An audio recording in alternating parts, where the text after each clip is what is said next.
Nadir Quliyevi dəvət edəcək.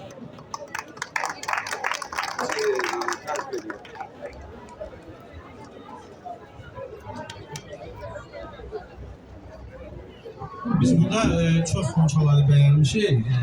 Hamısı gözəl idi. Amma qeyd ki, 3 dənə xonça daha çox bəyənilib. Onun da səbəbləri nədir? Birinci, milli atributlara üstünlük vermək. Birinci. İkinci, o da əl qabiliyyətləri və üçüncü də təqdimatdan asılıdır. 3 xonçanı bura dəvət edəcəm. Hamı baxacaq, amma sonra yerləri elan edəcək. Mən bura dəvət edirəm. Bir sayılı Sabir adına məktəb, qeyrələ görə xonçanı paylayıblar, özləri yoxdurlar.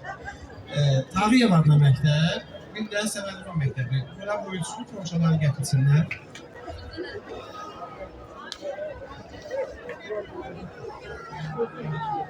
Deməli, gördüyünüz bu 3 növləri məktəbdir.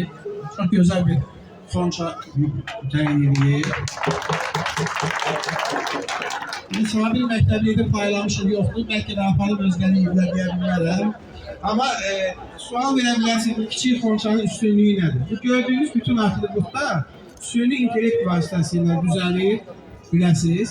Yəni, paxlava, şəkəli bırağı, hər bir şey süni intellekt. Və hansı Tağıyev adlı məktəb, 6 nömrəli məktəb. Süni intellektin model novuz kimi ictimaiyyətə təqdim edir. Ona görə biz birinci yerə veririk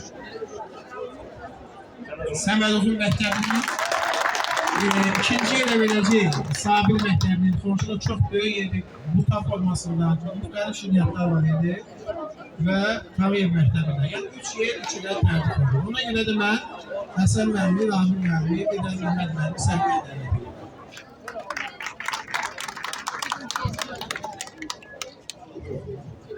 O gün oluyordu.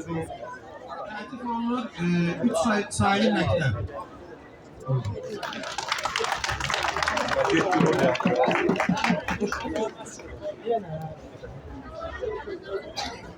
Alkışlayan.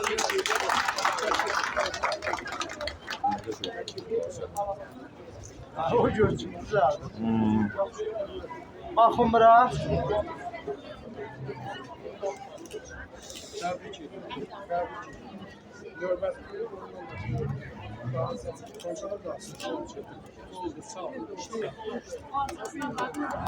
İkinci yere layıkı.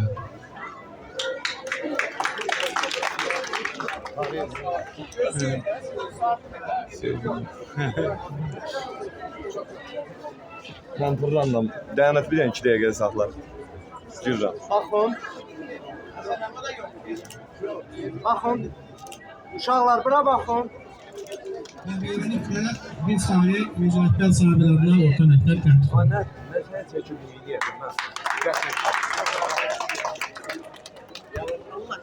Müəllim baxın.